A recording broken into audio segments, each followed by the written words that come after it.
Ayan guys, nagluto tayo ngayon ng abalong at saka takway, no? Sa mga Ilonggo. Tapos ginataan ito. Ang sahog ko ay tilapia. Sige, nilagay ko na yung unang pangalawang gata, tapos pangalawa na ito, susundan natin. Wow.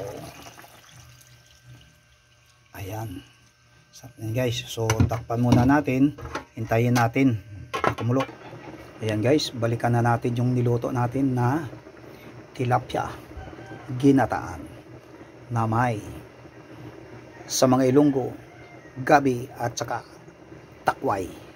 Yan, buksan na natin. Wow, sarap po. Yan, ang kadalasan nito pagka takway at saka yung gabi, no, ang sinasawag namin yung bagungon na lutong Ilonggo, hindi suso.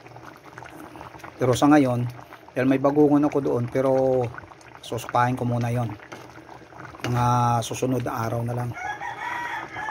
So ito, sarap oh. Grabe, maya maya ng konti lang.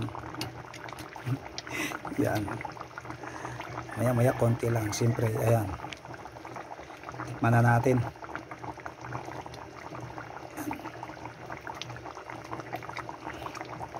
Kulo na siya, ha? Oh. Tignan muna natin kung ano ang lasa. Siyempre, luto Ilonggo, no? Shout out muna sa lahat yan. Yung coffee stream.